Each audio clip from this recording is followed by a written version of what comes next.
I want to switch gears here. Reddit CEO Steve Huffman has announced a plan to crack down on what he calls toxic users on a forum that discusses President-elect Donald Trump.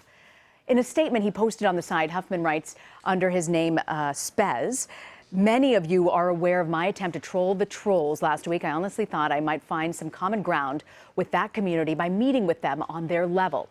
It did not go as planned. Historically, we have relied on our relationship with the moderators to curb bad behaviors. While some of the moderators have been helpful, this has not been wholly effective, and we are now taking a more proactive approach to policing behavior that is detrimental to Reddit." So, Dan, walk us through this. What's going on here? Users clearly angry.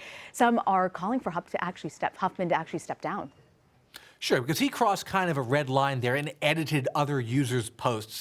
He apologized for that, he reverted them, but that was definitely not a good idea. But it brings our attention to a much bigger issue, which is that every big online community, whether it's a social network like Twitter or Facebook, or whether it's more of a traditional message board community like Reddit, which really does drive a lot of interest, has to make a decision at some point whether they're going to try to be more hands-off and just say, we built this tool and how people use it is up to them, or if they're going to try to be more of a filtered, moderated community and try to filter away the more extreme users who create a toxic atmosphere for everybody else. And Reddit is known for having that raw story. The site has run off a no censorship model. So tell me, what's the function of the moderators exactly?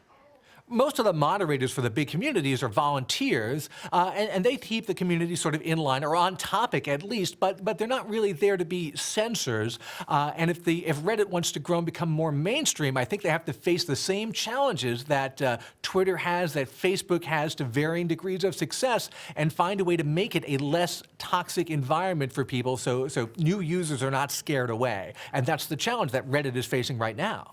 So if I have this correctly, if there was a pro-Trump forum, the community moderators are more likely to be pro-Trump?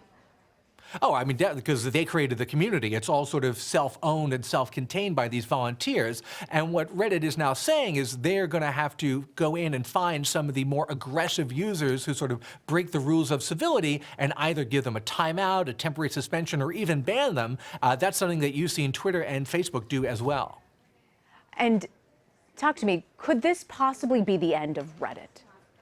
You know, I think it's the end of one era, in a sense, and the beginning of another era, because if the company and the site wants to grow and become more mainstream and be as part of the everyday conversation as, let's say, Twitter is, it does have to find a way to kind of drain the toxicity out of it and keep it an open environment community. Twitter is still struggling to figure out how to do that now, so it's not an easy thing to do.